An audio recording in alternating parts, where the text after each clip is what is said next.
Alexis en S, tueur de productivité open source. Il y a quelques semaines, dans le cadre de BDphil, on vous a fait un petit windrow hommage à Lévis Trondheim, vu que c'était l'invité d'honneur du festival BDphil. Le festival est maintenant terminé, malheureusement, mais il y a une expo qui est toujours ouverte. Vous pouvez aller la voir jusqu'à dimanche. On vous conseille fortement d'y aller, parce que c'est une expo sur Gottlieb, donc on a décidé de faire aussi un hommage à Gottlieb. C'est un monstre sacré de la bande dessinée! Gottlieb, c'est un petit peu une Madeleine de Proust pour nous parce qu'il était dans les bibliothèques de nos parents respectifs. Donc on lit ça depuis tout gamin, il est actif depuis les années 60. Il a été ultra prolifique, il a posé vraiment plein de codes dans la BD. Plein de codes qui sont encore réutilisés aujourd'hui. Il a travaillé notamment pour Fluide Glacial. Et il nous a laissé un héritage vraiment conséquent. Un héritage? Mais il est toujours vivant, Gottlieb. Ouais mais bon, il a 80 ans, hein. C'est bientôt un héritage. Ouais, c'est pas faux. Ah, il a peut-être 80 ans, mais il pète le style. Bon, c'est clair, il cartonne. D'ailleurs, si je me souviens bien, il a travaillé avec un Alexis. Mais non, avec un S. Donc Gottlieb, c'est Rubric-à-Brac, la coccinelle, le guéluron.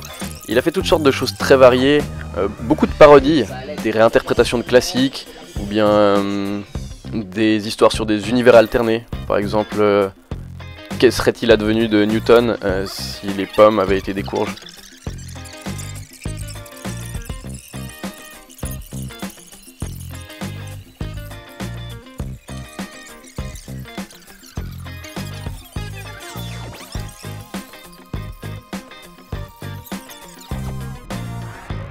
Alors Gottlieb, pour moi, ça a toujours été une explosion de random, de petits événements comme ça qui n'ont rien à voir les uns avec les autres et qui sont absolument mortels.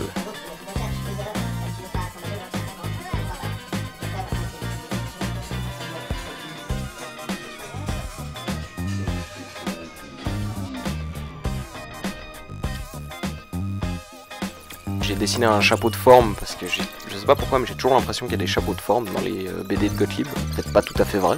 La coccinelle apparaît dans presque toutes ses BD, en général juste pour faire une apparition comme ça. La pomme pour la pomme de Newton, bien sûr. Et l'entonnoir parce que Gottlieb était complètement taré et c'est ce qui représente le mieux les fous à l'époque. Justement, je parlais de code avant.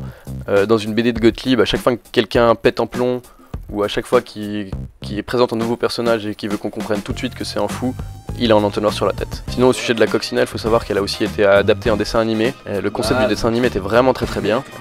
En gros, à chaque fois, elle se baladait dans une œuvre d'un peintre connu. J'ai vu par exemple, quand j'étais petit, celui où elle se balade sur le tableau de la Joconde, et où elle a une drôle de surprise quand elle arrive dans son slip. Ou alors, elle aurait pu se trimballer dans le cri de Munch, ou bien dans les chants de tournesol de Van Gogh. C'était à la fois instructif et rigolo. Ok, maintenant je suis en train de faire un espèce d'autoportrait dans le style de Gottlieb. Alors c'est inspiré d'une BD de Guéluron où, si je me rappelle bien, il avait un rendez-vous avec une amie, il me semble. Et il se préparait, il se brosse les dents et il se retrouve avec du dentifrice partout sur la tronche tellement il se brosse les dents pendant longtemps.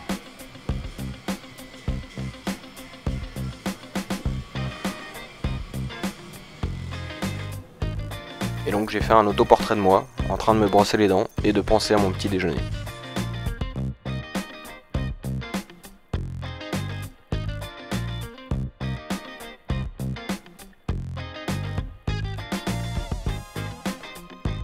Sinon, je suis hyper content parce que dans cet épisode, on a une guest star. Il y a notre copine Katchan qui vit en ce moment à Berlin. Mais si j'ai bien tout compris, elle revient vivre en Suisse bientôt. Vu qu'elle est en vacances ici, je l'ai tannée pour qu'elle vienne participer au windrow. Elle n'était pas encore très inspirée, elle n'avait pas eu trop le temps d'y réfléchir. Donc ils ont décidé avec la taupe de nous faire un petit cadavre exquis. Comme quand on était gamin, où quelqu'un dessine la tête et ensuite quelqu'un dessine le corps, etc. Sinon, pour ce qui est de Katchan, je vous mettrai le lien de son Behance dans la description. Allez checker ce qu'elle fait, c'est vraiment chouette. Ah oui, puis je mettrai un lien pour sa page. Elle a commencé à faire des chaussures DIY. Franchement, elle mérite d'être vue. On espère que ça vous a plu. N'hésitez pas à aller checker l'ancien windrow qu'on a fait ici, hommage à Lévis Trondheim et Pénélope Bagieux à la fin. Bon, donc on a contacté d'autres illustrateurs. Il y en a qui devraient venir poser des trucs d'ici pas longtemps. On se réjouit de vous montrer et on se réjouit d'avoir d'autres idées. Pour le mot de la fin, glaire. On vous laisse sur une petite planche de Gottlieb. N'oubliez pas d'aller voir l'expo.